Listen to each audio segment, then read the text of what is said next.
Tikal was once one of the greatest cities on Earth. An aerial view shows the ancient Maya city of Tikal rising from the jungle in Guatemala with massive stone pyramids and temple platforms visible above the forest canopy. At its peak in the 8th century, Tikal had a population of approximately 60,000 to 90,000 people, a metropolitan area of perhaps 200,000 people in the surrounding landscape. It had massive stone pyramids rising 65 meters above the jungle floor, sophisticated water management systems that stored rainwater through the dry season, a complex bureaucracy of priests, administrators, and merchants, trade networks connecting it to cities across Mexico, Guatemala, Belize, Honduras, and El Salvador, a writing system, a precise astronomical calendar, mathematics that included the concept of 0 centuries before Europe, and sometime between 800 and 900 AD, the people stopped coming, the markets emptied, the temples stopped receiving offerings, the kings stopped recording their victories on stone monuments, the farmers left their fields, the buildings began to be swallowed by the encroaching forest. The greatest city of the ancient Americas became a ruin, and it was not alone. Across the Maya lowlands, dozens of cities that had been home to millions of people were abandoned within the same century. A civilization of approximately 19 million people collapsed.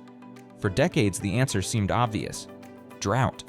Scientists studying lake sediment cores from across the Maya lowlands found clear evidence of reduced rainfall during the period of the collapse. The drought theory was accepted by most archaeologists. The Maya ran out of water, their crops failed, their cities fell. Simple, until 8 days ago. On April 27, 2026, the journal Biogeosciences published a study by Benjamin Gwyneth, a geography professor at the Université de Montréal. Gwyneth has spent years analyzing sediment cores from Laguna Itzan, a lake near the Itzan archaeological site in present-day Guatemala. Those sediment cores preserve approximately 3,000 years of environmental and human history in the region. Every year, a new layer of sediment accumulates at the bottom of the lake. Preserved in those layers are chemical signatures that tell a story. Polycyclic aromatic hydrocarbons indicate the intensity of slash and burn fires used to clear land. Leaf wax compounds reflect vegetation cover and rainfall patterns. Fecal stanols are chemical markers from human and animal waste that allow population levels to be estimated. Gwyneth analyzed all 3 types of evidence across the period of the Maya collapse, and what he found broke the drought theory open. At Itzan, there was no drought during the Maya collapse, none. The rainfall proxy data in the sediment cores shows normal or near normal precipitation during the period when the local Maya population declined. And yet the population at Itzan collapsed at exactly the same time as populations in areas that did experience severe drought. Same collapse, same timing, no drought. Lead author Gwyneth concluded that the collapse of Maya civilization could not be solely attributed to climate change. Interconnected social, political, and economic factors likely contributed. Disruptions in one region affected the entire network. When one part of a deeply interconnected civilization collapsed, it pulled others down with it. Even when the weather was fine, subscribe to Where on Earth and hit the bell. Now let us understand the full geography of why the Maya civilization collapsed. Not just drought, but the combined geographic catastrophe that drought was only one part of. A map of the Maya lowland region shows the Yucatan Peninsula of Mexico, Guatemala, Belize, and Honduras with major Maya city sites marked. The Maya lowlands are a specific geographic environment.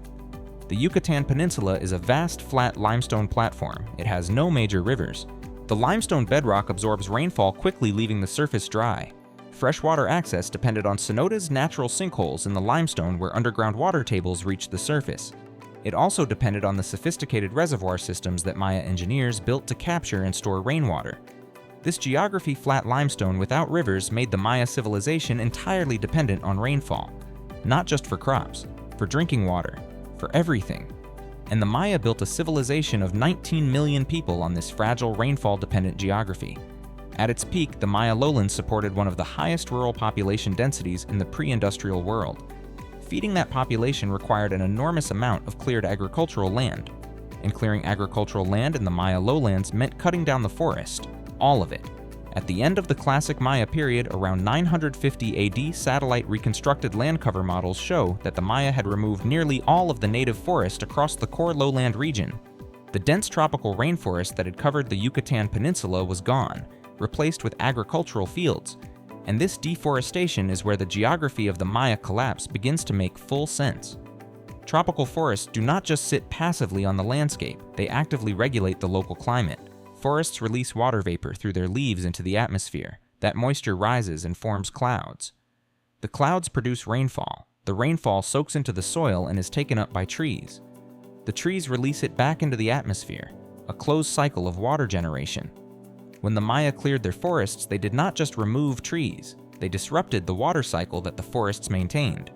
NASA climate modeling research found that Maya deforestation reduced local precipitation by 5 to 15% and was responsible for approximately 60% of the total drying that occurred over the course of the century during which the Maya collapsed.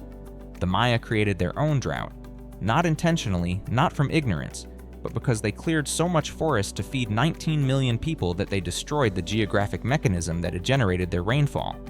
The natural drought that struck the region in the 9th century, documented in lake sediment cores across the Yucatan, was amplified by the deforestation. The natural drought alone might have been survivable. The deforestation-amplified drought was not.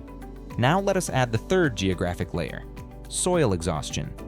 The Maya grew their crops primarily on shallow soils formed over the limestone bedrock of the Yucatan. These soils were productive when the forest was intact. The constant leaf litter and biological activity of the forest maintained soil fertility. But when the forest was cleared and crops were grown year after year on the same fields, the soil nutrients were depleted. Without the forest to regenerate soil fertility, the agricultural land became progressively less productive. At the city of Copan in Honduras, archaeologists found evidence that erosion from deforested hillsides had buried the city's best agricultural land under meters of sediment washed down from cleared slopes. The farmers had cleared the hillsides to plant crops. The rains washed the thin soil down the slopes. The best farmland in the valley floor was buried under eroded material from the cleared hills above it. A geographic self-destruction. The land that was cleared to feed more people destroyed the land that had been feeding people. Now let us understand the network collapse that the April 2026 study reveals. The finding at Itzan points to something the drought-only theory cannot explain. The Maya lowlands were not a collection of independent cities, each responding to local environmental conditions. They were a network. Trade connected cities across hundreds of kilometers. Political alliances and rivalries connected ruling dynasties. Agricultural surplus from productive regions fed populations in less productive areas. The network functioned as a system. When drought struck the most vulnerable parts of the network, those cities collapsed first. Their collapse disrupted trade routes. It created refugee populations. It eliminated political allies. It removed demand for agricultural surplus from surrounding regions. The ripple effects spread through the network. Cities that had not experienced drought found their trade disrupted, their political structures destabilized, their population suddenly swelled with refugees from collapsed neighbors. The Itzan data that Gwyneth studied shows exactly this pattern: normal rainfall, normal climate, but population collapse at the same time as drought-affected areas. Because the network that connected Itzan to the broader Maya world was collapsing around it. Even where the geography was fine, the network failure was fatal. Now let us add the final geographic factor that most textbooks miss entirely: trade route geography. At the same time that the Maya lowland cities were struggling with deforestation-amplified drought and soil exhaustion, a fundamental shift occurred in the geography of trade across Mesoamerica. Long-distance trade had historically moved overland across the Maya lowlands. Merchants carrying cacao jade obsidian and other goods moved through the interior cities that controlled the overland routes. Those interior cities collected taxes on the trade. They grew wealthy from their geographic position on the trade routes. Then around 800 to 900 AD, the geography of trade began to shift. Merchants increasingly chose coastal sea routes around the Yucatan Peninsula rather than overland routes through the interior. Canoe-based sea trade along the Gulf of Mexico coast and the Caribbean coast could move goods more efficiently than overland portage through the jungle. The interior lowland cities that had grown wealthy controlling overland trade suddenly found the trade moving around them. Their geographic advantage, their position on the interior trade routes, was being bypassed. Their economic foundation was dissolving at the same time as their agricultural base was failing. Deforestation reducing rainfall, soil exhaustion reducing yields, trade routes shifting to coastal geography, political networks collapsing, populations abandoning cities, no single cause, a cascade of geographic failures, each making the others worse, each reducing the resilience of a civilization that had grown so large and so interconnected that it had no margin left. The April 2026 Université de Montréal study adds the final piece. The cascade was so complete, so total, that even cities that did not experience the drought collapsed because the network they depended on had collapsed around them. The Maya collapse is not a mystery. It is geography. The geography of a civilization that outgrew the geographic systems that sustained it, that cleared too much forest, that exhausted too much soil, that concentrated too much population in a landscape that could not support it under stress, and that built a network so tightly interconnected that when parts of it failed, the failure propagated everywhere. Now let us understand why this matters beyond ancient history. The geographic pattern that destroyed the Maya is not unique to the Maya. It is visible in every great civilization that has ever collapsed.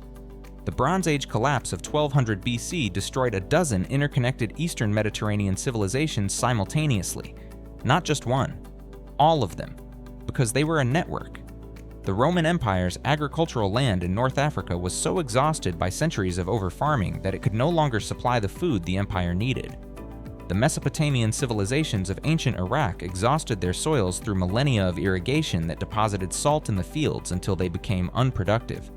The same geographic pattern, population growth demanding more from the land becoming less productive, climate stress amplifying the crisis, network connections spreading the failure, collapse. The lesson of the Maya is not that drought kills civilizations, it is that civilizations that destroy the geographic systems that sustain them, the forests, the soils, the water cycles, the trade route networks, leave themselves with no margin for recovery when stress arrives. The same lesson that the Amazon deforestation research is shouting at us today, the same lesson that the permafrost carbon release is demonstrating, the same lesson that the Colorado River crisis is teaching. Different places, different centuries, different civilizations, same geography.